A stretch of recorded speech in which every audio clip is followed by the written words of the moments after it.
Hello guys, welcome to the program of News Deconstructed brought to you by Kaushal IAS, where we will discuss an important news of the day which has relevance in all the three stages of the exam: prelims, mains, and interview.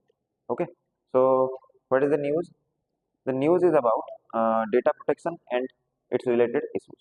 Okay, let's see why it is in news.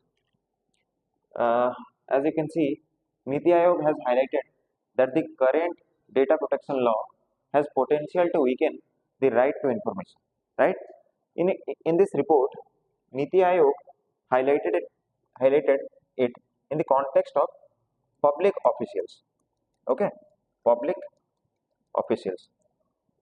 It highlighted that the disclosure of personal data of public officials, though serve the larger purpose, can can become harmful in government working of the government. Okay, so here the important theme is data disclosure.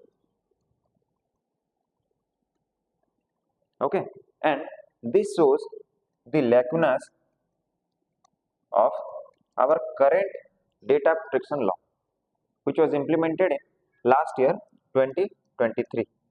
Okay, so let us see what is the data and what does the different countries of the world has a law related to data protection.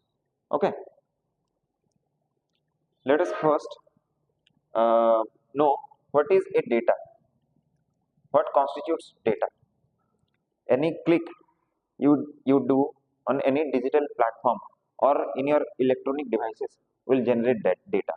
That may be a photo or a picture, a video, any thought or etc. you post, shopping and call, messages, etc. All of these creates data. Okay, and for the purpose of creating, generating, storing, and processing, there are three important stakeholders who are related to data. Okay, so if you look at the stakeholders, who are the stakeholders? We will see there are three stakeholders. Number one is data principal. Number one is data principal. It means you, me, or anybody who generates data. Okay, so the first stakeholder is data principal, one who generates data. The second stakeholder is data fiduciary. They store data. So it is the second stakeholder. And the third stakeholder is data processor, who uses this stored data and processes it for its specific purpose. Okay, so I hope now you are able to understand what is data and the stakeholders who were participating in processing of this data. Okay, let us see another term in news which has been in news 2 or 3 days back, that is localization of data. Localization of data and versus offshoring of data. Of data. Localization of data means storing of data at the same place where it has been generated. That means, example, if data is generated in India, it has to be stored in India. It is called data localization. But it is the exact opposite of data localization, that the data may or may not be stored in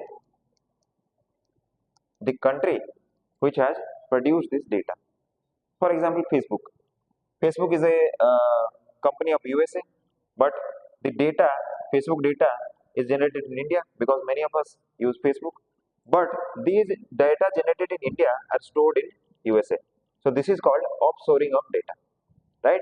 So many for many instances we see that the localization of data, it has been demanded by private players, government, and many persons who generates the necessity of localization of the data. So let us see what is the benefit and the issues related to localization of data.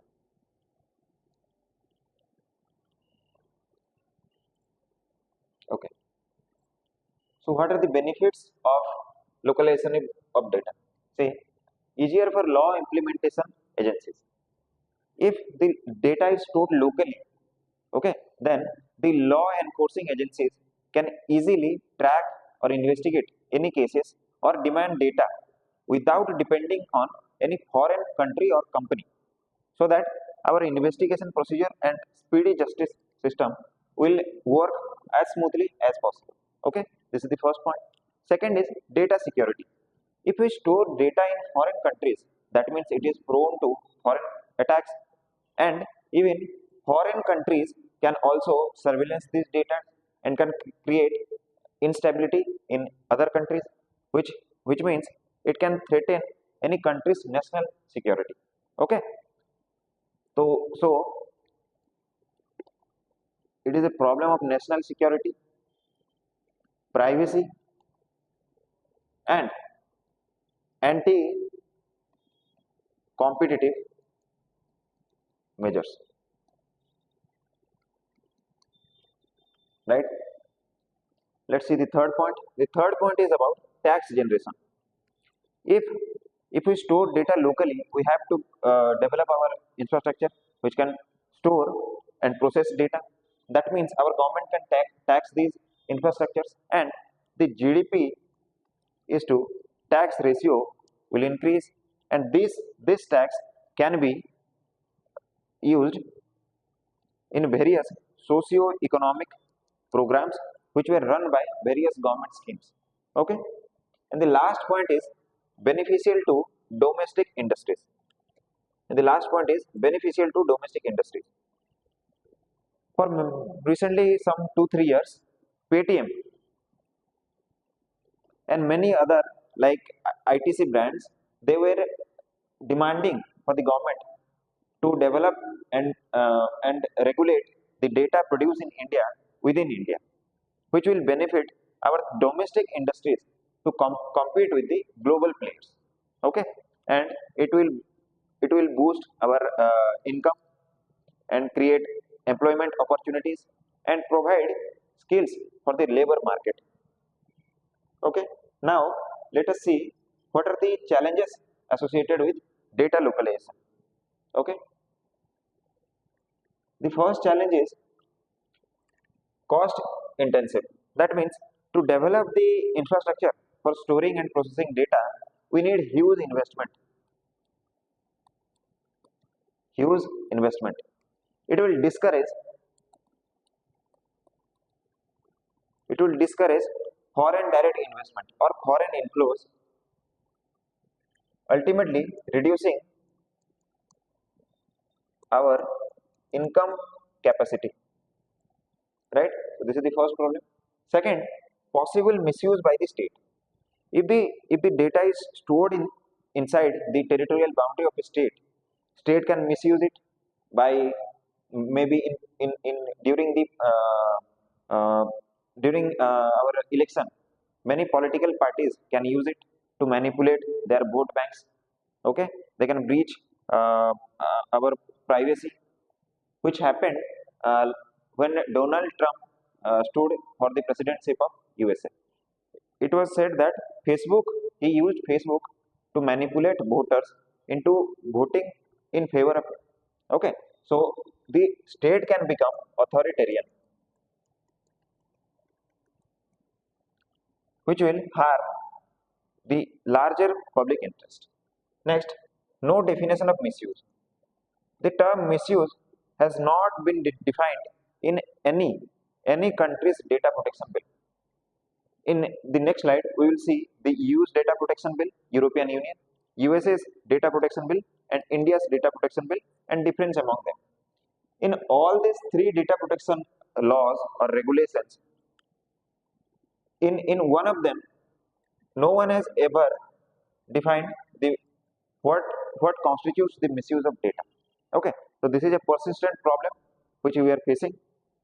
So these are the points against localization. Let us next see what are the different laws different countries have implemented through which they regulate the data. First thing is US model. EU means European Union, where in European model of data protection laws, which is also known as GDPR, okay, General Data Protection Regulation. Here, data is a considered as the part of a individual's privacy. So, in European model, the data protection laws are very stringent, or we can say rigid.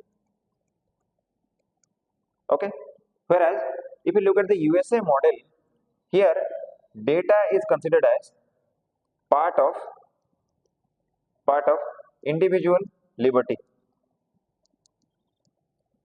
Okay, so here the laws about data regulation are somewhat flexible,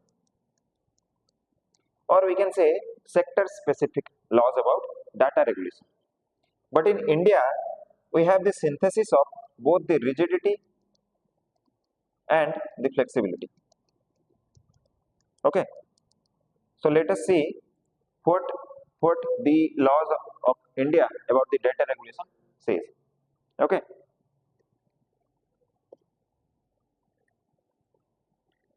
okay. So first thing, the Data Protection Act says that says about applicability. That means where it can be applicable. The first one is India.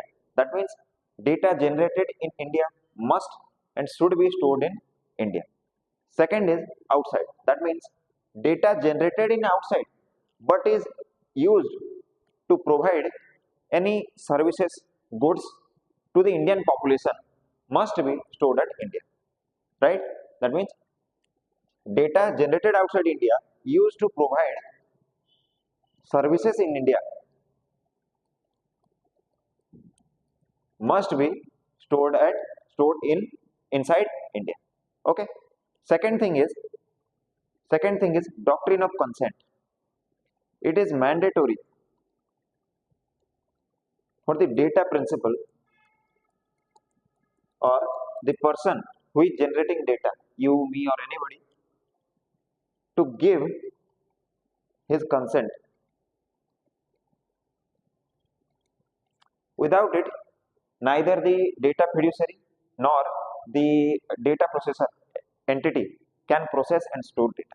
Okay, so here consent is mandatory. Second thing, if the data principal or the person generating data is a minor than his parents, and if the data principal is a disabled person or a differently able person, then he or she may choose a guardian who will give his or her consent to process and store data. Okay. Third thing is right and duty of data principal. That means the person who is generating data, it has provided a positive obligation on the person generating the data. What are these? The first one is data principal can access anytime any information about him, right? That is we call RTI. Second, he or she can seek correction about any data about him or in his about in his or her minors. Third is eraser. That means if anybody wants to erase some of his or her data, then he or she must be able to erase this data. And the fourth one is grievance redressal. That means if anybody had any grievances, then he must the platform must have a grievance redressal mechanism. Okay, so this is what constitute rights and duty of data principles. The last one is data fiduciaries. Here, data fiduciaries means those who store these data. Okay, so this act adjudicates if the data fiduciaries and the storing materials has correctness or not. Correctness, competitiveness. Third thing is uh, the data fiduciaries have to inform in case of breach, etc. So these are the obligations on data fiduciaries, and these are the obligation on data principals. Okay. So let's see the next what our laws says. The next is government to specify.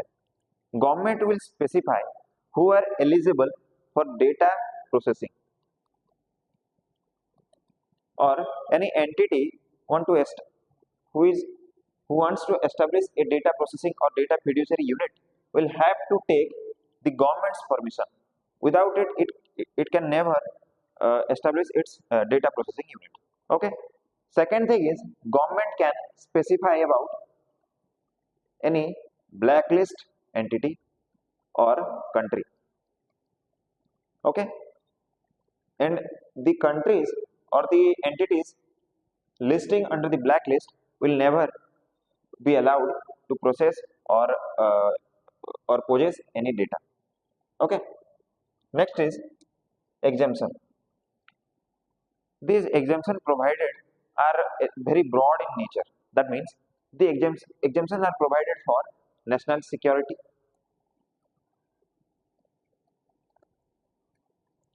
uh, public welfare, law and order, disaster, including the epidemics or pandemics like the COVID-19, etc. So these are the broad exemptions provided for various entities in the data protection law. Okay, so these entities, if they store data, okay, if they store data then and process without the consent of the data principal, then they will be not adjudicated under the laws of data protection. Okay, and another thing here is the data any entity collect must be stored till the data serves the purpose of its collection. Okay, that means let's assume that I have a medical condition for which I have fill up a form in the medical. So the medical will store the data till I am a patient. After after my surgery, or let's say my medication, if I am no longer suffering with that disease or that problem, then the hospital need to be erase this data. Okay, so this also puts a data erasing obligation on entities. Okay, next is the data protection board. It will be a statutory board. It will be a statutory board, and the members of this board were appointed by the central government, who will be working on the principle of data protection, right? The next is provision of penalty. If anybody or any entity or any stakeholder is found to breach the codes or the provisions given in the data protection laws, then at minimum of 10,000 will be imposed on them, and it can be charged according to the breach of the data.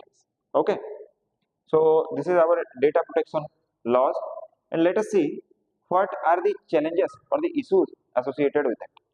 The first is authoritarian state. We have talked about it, that as the government controls the infrastructure of storing and processing data, government can become authoritarian.